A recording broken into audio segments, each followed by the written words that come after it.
వర్తమానం ఎక్స్‌ప్రెస్‌కి స్వాగతం. ఈరోజు ప్రధాన వార్తల సమీక్ష. ట్రంప్ హెచ్చరిక. అమెరికా మళ్ళీ ఆఫ్ఘనిస్తాన్లో వెళ్లాల్సి రావచ్చునని, బాగ్రామ్ ఎయిర్ బేస్ను తిరిగి పొందుతామని తెలిపారు. చైనా అణుక్షిపణుల ప్రదేశానికి అది సమీపంలో ఉండటమే ప్రధాన కారణమన్నారు. ఉక్రెయిన్పై రష్యా దాడులు.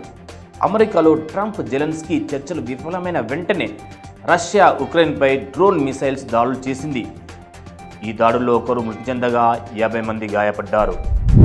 వరంగల్ విమానాశ్రయ అభివృద్ధికి కేంద్రం 205 కోట్లు కేటాయించగా మంత్రి రామ్మోహన్ నాయుడు గ్రీన్ సిగ్నల్ ఇచ్చారు. ఈ ప్రాజెక్టు వాణిజ్యం, పర్యాటకానికి కొత్త అవకాశాలు తెచ్చిపెట్టనుంది. భారత్ యూరోపియన్ యూనియన్ చర్చలు, కీలక ఒప్పందాలు.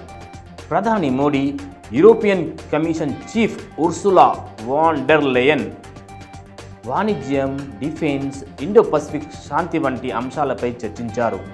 భారత్ యూరోపియన్ యూనియన్ భాగస్వామ్యాన్ని మరింత బలోపేతం చేసేందుకు కట్టుబడి ఉన్నామని మోడీ తెలిపారు. తీన్మార్ మల్లన్నకు కాంగ్రెస్ షాక్. పార్టీ నుంచి సస్పెన్షన్.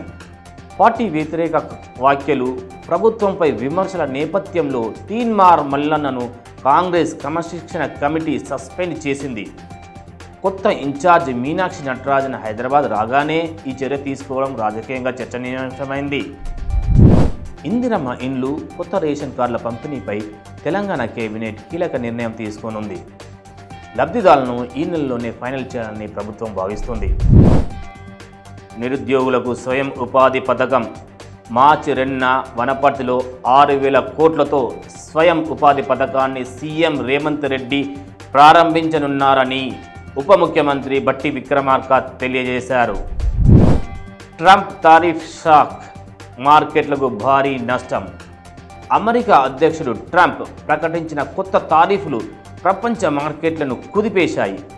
భారత మార్కెట్లు కూడా నష్టపోయి ఒక్క రోజులో 9 లక్షల కోట్లు, 5 నెలల్లో 94 లక్షల కోట్లు ముదుపర్ల సంపద ఆవిరైంది. మంత్రి జూపల్లిపై కేటీఆర్ ఆగ్రహం. కొల్లాపూర్లో బీఆర్ఎస్ కార్యకర్తలపై కాంగ్రెస్ దాడులను ఖండించిన కేటీఆర్, కాంగ్రెస్ పాలనలో కొల్లాపూర్ ఫ్యాక్షన్ దాడులు పెరిగిపోయాయని, వరుస దాడులకు పోలీసులు నిశ్చలంగా ఉండటం అధికార పార్టీని ప్రోత్సహిస్తుందని విమర్శించారు. ఏపీ హోంమంత్రి వంగలపూడి అనిత హెచ్చరిక. చట్టం నుంచి ఎవరు తప్పించుకోలేరని స్పష్టం. పోసాని కృష్ణ మురళిపై 17 కేసులు నమోదయ్యాయని, రెచ్చగొట్టే వ్యాఖ్యలు చేసేవారిని ఉపేక్షించమని హెచ్చరించారు. ఈ వార్తలు ఇంతటితో సమాప్తం. మరిన్ని హాట్ టాపిక్స్ కోసం వర్తమానం ఛానల్ని లైక్, షేర్, సబ్స్క్రైబ్ చేయండి. మీ అభిప్రాయాలను కామెంట్ రూపంలో తెలియజేయండి. ధన్యవాదాలు.